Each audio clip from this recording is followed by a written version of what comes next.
9월 18일 라이드 앤 딜라이트 말씀 묵상의 시간입니다. 사랑하는 주님, 오늘도 우리가 주님의 사랑과 은혜를 의지하고 이 하루를 시작합니다. 우리의 삶에 늘 함께 하시는 주님, 늘 말씀하시는 주님, 주님과 우리가 동행하는 것을 그 무엇보다도 갈망하고 또 그 무엇보다 기뻐합니다. 주님, 오늘도 우리에게 말씀하여 주시고 우리의 손과 우리의 발걸음을 붙잡아 주시고 인도해 주셔서 주님의 말씀대로 살아갈 수 있도록, 주님의 말씀을 깨닫는 것이 큰 기쁨이고 주님과 함께 있는 것, 주님의 음성을 듣는 것이 우리 삶의 가장 큰 즐거움임을 다시 한번 확인하고 주님 앞에 감사하며 살아갈 수 있도록 오늘도 우리 안에서 역사해 주옵소서. 성령님, 우리 안에 충만히 거하여 주옵소서. 주님을 의지합니다. 주님 바라볼 수 있기를 원합니다. 예수님 이름으로 기도드립니다. 아멘. 오늘은 역대하 15장 말씀을 함께 읽고 묵상하겠습니다. 역대하 15장 말씀 새번역 성경으로 읽겠습니다. 하나님의 영이 오뎃의 아들 아사랴에게 내리니 그가 아사 앞에 나아가서 다음과 같이 말하였다. 아사 임금님과 온 유다와 베냐민은 제가 하는 말을 들으십시오. 임금님과 백성이 주님을 떠나지 않는 한 주님께서도 임금님과 백성을 떠나지 않으실 것입니다. 임금님과 백성이 그를 찾으면 그가 만나 주실 것입니다. 그러나 임금님과 백성이 그를 버리면 주님께서도 임금님과 백성을 버리실 것입니다. 이스라엘은 오랫동안 참 하나님 없이 지내왔습니다. 가르치는 제사장도 없었고 율법도 없었습니다. 그러나 이스라엘이 어려운 일을 만나서 주 이스라엘의 하나님께 돌아와 그를 찾으면 주님께서는 그들을 만나 주셨습니다. 그때에는 세상이 하도 어지러워서 땅 위에 사는 모든 백성이 마음 놓고 평안히 나들이도 못하였습니다. 나라와 나라가, 성읍과 성읍이 서로 치고 무찌르는 판이었습니다. 이것은 하나님께서 사람들이 온갖 고난 속에서 고통을 받도록 버려두셨기 때문이었습니다. 그러나 임금님과 백성은 기운을 내십시오. 낙심하지 마십시오. 임금님과 백성이 하는 수고에는 상급이 따를 것입니다. 아사는 이 모든 말, 곧 오뎃의 아들 아사랴 예언자가 전하해주는 예언을 듣고 용기를 내어 유다와 베냐민 온 지방과 에브라임 산간 지역의 점령 지역 성읍에서 역겨운 물건들을 없애버렸다. 그는 또 주님의 성전 현관 앞에 있는 주님의 제단을 보수하였다. 그는 또 유다와 베냐민의 모든 백성을 불러 모으고 그들에게로 와서 함께 살고 있는 에브라임과 므낫세와 시므온 지파 소속의 백성도 모두 불러 모았다. 주 하나님께서 아사와 함께 계시는 것을 보고 이스라엘에서도 많은 사람들이 아사에게로 모여들었다. 그들이 예루살렘에 모인 것은 아사왕 15년이 되던 해 세 번째 달이었다. 그날 그들은 그들이 가져온 전리품 가운데서 소 700마리와 양 7,000마리를 주님께 희생제물로 잡아 바치며 마음을 다하고 정성을 다하여 주 조상의 하나님만을 찾기로 하는 언약을 맺었다. 주 이스라엘의 하나님을 찾지 아니하는 자는 젊은 사람이든지 나이 많은 사람이든지 남자든지 여자든지 가릴 것 없이 누구든지 다 죽이기로 하였다. 사람들은 함성과 수납할 소리와 뿔납할 소리가 울려 퍼지는 가운데 주님께 큰 소리로 맹세하였다. 온 유다 백성은 이러한 맹세를 하는 것이 기쁘기만 하였다.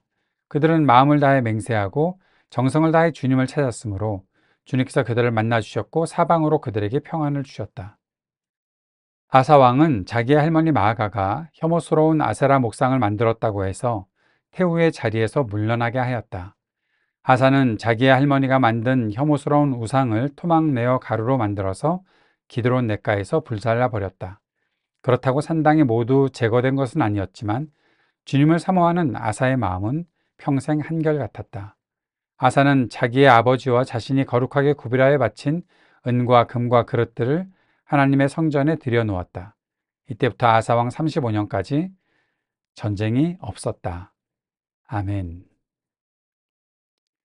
역대하 15장은 아사의 개혁 이야기가 계속 나타나 있습니다. 아사가 하나님의 사람으로부터 말씀을 듣고 있는 장면이 1절과 2절에 나타나 있죠. 하나님의 영이 오뎃의 아들 아사랴에게 내려서 아사랴가 아사 앞에서 이렇게 말했습니다. 임금님과 백성이 주님을 떠나지 않는 한 주님도 임금님과 백성을 떠나지 않으실 것입니다. 자, 우리가 다시 한번 여기서 생각해 봐야 될 것이 있습니다. 바로 성전입니다. 역대기는 성전에 대한 중요성을 상당히 중요하게 말하고 있고 굉장히 강조하고 있는데, 성전이 있으면 그 성전에 하나님께서 거하시는 것이 맞지요? 성전이 있다는 성전의 그 존재 자체가 하나님께서 우리와 함께 거하신다라는 사실을 누구나 다 알 수 있게 해주는 것일 텐데, 여기서 지금 말하고 있는 것은, 아사랴를 통해서 말씀이 전해지고 있는 것은 성전에 있으니 하나님께서 함께 하실 것입니다, 그냥 안심하고 지내십시오가 아닙니다. 임금님과 백성이 주님을 떠나지 않는 한 주님께서도 임금님과 백성을 떠나지 않으실 것입니다.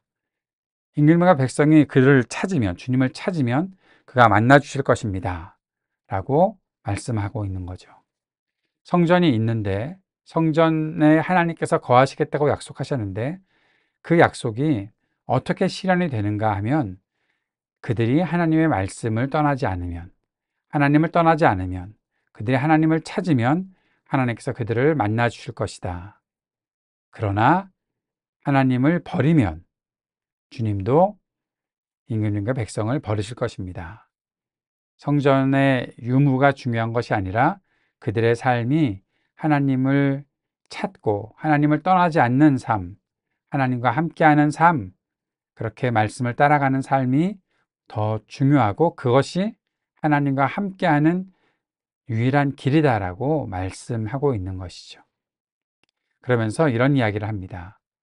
혹시라도 이스라엘이 어려운 일을 만나고, 왜냐하면 율법도 없었고 제사장도 없었고 하나님 없이 지내는 일들이 그들에게 있었으니까요.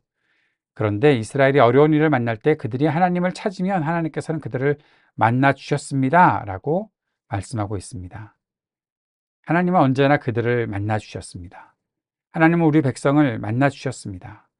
우리는 하나님의 백성이고 하나님을 찾을 때 하나님께서 늘 우리를 만나 주실 것입니다.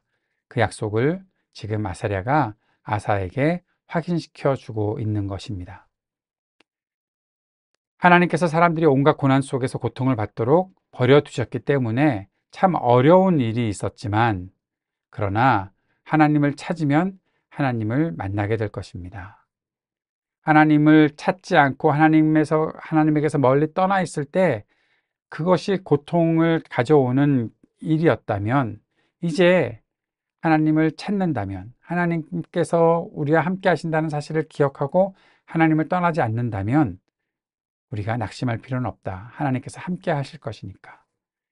그러니 지금 가지고 있는 이 마음을 가지고서 기운을 내고 낙심하지 말고 그 수고를 가지고 끝까지 개혁을 완수해 나가라.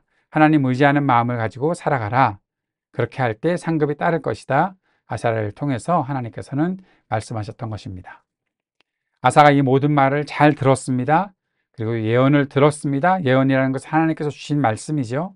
그 말씀을 듣고 용기를 내었습니다. 용기를 내서 무슨 일을 했습니까? 산간 지역의 점령 지역 성읍에서 역겨운 물건들을 다 없애버렸습니다. 주님의 제단을 보수하였습니다. 산당들을 없애는 일들을 하고 있었던 것이죠. 다 없애진 못했지만 그렇게 하고 그렇게 개혁을 일으켜가고 있었습니다.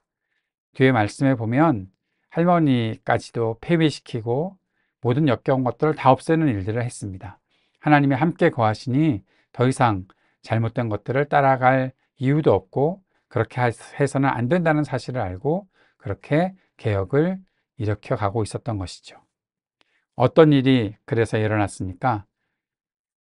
9절에서는 유다와 베냐민의 모든 백성을 불러 모아서 이렇게 이 개혁에 동참하게끔 만들었는데, 에브라임과 므낫세와 시므온 지파 소속의 백성들도 이렇게 불러 모으게 되었고, 또 하나 주님께서 이렇게 아사와 함께 하시는 것을 보고 북이스라엘에서도 많은 사람들이 아사에게로 모여들었다라는 겁니다. 이전에 여로보암이 자꾸 금송아지에다가 제단을 만들고 그렇게 제사를 지내게 만들고 레위 사람들, 제사장들 그들의 직무를 하지 못하게 만들었을 때 그들이 다 예루살렘으로 와서 유다로 와서 함께 주님을 섬기는 일들을 했었던 것 기억하시죠? 그런 것처럼 아사의 개혁을 이렇게 보면서 이스라엘에서 많은 사람들이 아사에게로 몰려들었다라는 것입니다. 사람들이 모인다는 것은 바로 그 개혁의 성공들을 의미하는 것이죠. 하나님께서 일으켜주시는 부흥이 그 속에 있었던 것을 보게 되는 것입니다. 백성의 결단이 얼마나 단호했는지 이 이후에 이제 11절부터 15절까지 나타나 있는데, 그들이 엄청난 제물을 하나님께 잡아 바치고 12절에 보니까 마음을 다하고 정성을 다하여 주 조상의 하나님만을 찾기로 하는 언약을 맺었다라는 겁니다. 근데 이 언약이 얼마나 단호했는가 하면 이스라엘의 하나님을 찾지 아니하는 자는 누구든지 다 죽이기로 했다. 나이가 많든지 적든지 남자든지 여자든지 할 것 없이 하나님 찾지 아니하는 자는 다 죽이겠다. 너무한 거 아니냐라고 그렇게 말을 할 수도 있겠지만, 이러한 단호함들이 필요했고, 또 하나님을 찾지 않는 사람들이 퍼뜨리는 잘못된 영향들을 그들이 알고 있었기 때문에 그들을 다 처단하는 일들이 이때에 있었다라는 겁니다. 이때에 있었다. 이런 것들이 뭐 일반적으로 계속해서 적용돼야 된다는 말은 아닙니다. 하나님 믿지 않으면 다 잡아 죽인다, 뭐 그런 식으로 하거나 다 그들의 것들을 파괴할 것이다라고 말하는 것은 잘못이고요. 하나님을 찾는 것의 중요함이 이때 있었기 때문에 이렇게 했다라는 것을 여기서 나타내 주고 있는 것이고, 여기서 우리가 배울 것은 그들의 단호함과 철저함들을 우리가 배워야 하는 것이죠. 그런데 15절에 보니까 온 유다 백성이 이러한 맹세를 하는 것이 기쁘기만 하였다. 왜냐하면 하나님께서 그들을 만나 주셨고 그들에게 평안을 주셨기 때문이다. 하나님을 향해 마음을 다해 맹세하고 정성을 다해 주님을 찾는 사람들을 하나님이 만나 주신다는 것, 그리고 평안을 주신다는 것, 그 사실을 우리가 기억할 수 있습니다.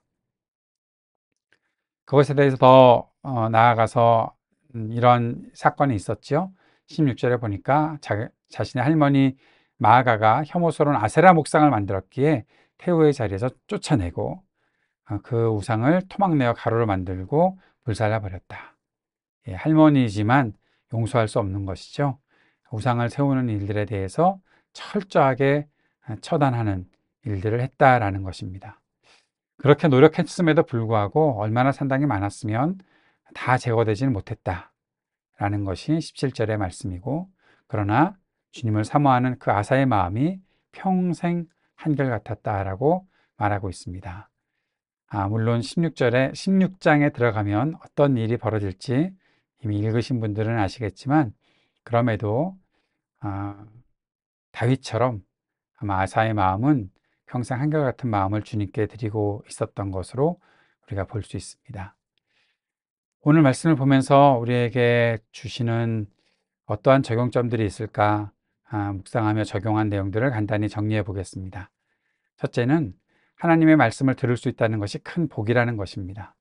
우리가 누구로부터 하나님의 말씀을 들을 때, 내가 지금 그 주님의 말씀을 듣는구나, 너무나 놀라운 복이다 라는 사실을 꼭 기억할 수 있으면 좋겠습니다. 하나님의 말씀을 전하는 사람들을 존중하고 귀를 열어야 들을 수 있다는 것도 우리가 기억해야 하겠죠. 그리고 또 한 가지, 하나님께서 주시는 복된 말씀도 경청해야 되고, 나를 좋게 하실 것이다, 그 말씀 잘 경청하는 것 맞고, 그리고 또 한 가지, 하나님께서 경고하시는 말씀 경청해야 합니다. 아까 앞에서 아사랴가 아사에게 했던 말 기억하시죠? 주님을 찾고 주님께 붙잡혀 있고 하나님을 떠나지 않으면 하나님께서 복을 주실 것인데, 하나님을 떠나면 하나님께서도 당신들을 버릴 것이다. 두 말씀을 축복 선언과 또 경고에 대한 말씀 다 들어야 한다는 것 우리가 기억해야 되겠습니다. 두 번째, 하나님의 말씀이 우리에게 힘과 위로와 희망을 주신다는 것이죠. 말씀을 듣고 붙잡으면 우리가 용기를 낼 수 있습니다. 개혁해야 되는 일들이 많이 있죠. 변화시켜야 되는 일들이 있습니다. 때로 그런 일들을 경험할 때 참 힘이 빠지기도 하고 힘에 부치기도 하고 또 버겁기도 합니다. 그러나 말씀을 기초로 하고 말씀 안에서 희망을 가질 때 그 개혁은 반드시 이루어질 것입니다. 하나님께서 함께 하시기 때문이죠. 세 번째, 하나님을 찾는 것이 참된 기쁨을 누리는 길입니다. 하나님을 향한 헌신과 온전한 마음이 우리에게 기쁨을 줄 것이라는 사실 잊지 마십시오. 하나님께서 우리를 만나 주시고 평안을 주시기 때문에 우리는 참된 기쁨을 누릴 수 있을 것입니다. 오늘도 그 기쁨과 즐거움을 가지고 또 하나님의 말씀으로부터 오는 힘과 위로와 희망을 가지고 복된 삶을 살아가는 저와 여러분 될 수 있기를 바랍니다. 주님께서 가르쳐 주신 기도 함께 드리겠습니다. 하늘에 계신 우리 아버지, 아버지의 이름을 거룩하게 하시며 아버지의 나라가 오게 하시며 아버지의 뜻이 하늘에서와 같이 땅에서도 이루어지게 하소서. 오늘 우리에게 일용할 양식을 주시고 우리가 우리에게 잘못한 사람을 용서하여 준 것 같이 우리 죄를 용서하여 주시고 우리를 시험에 빠지지 않게 하시고 악에서 구하소서. 나라와 권세와 영광이 영원히 아버지의 것입니다. 아멘.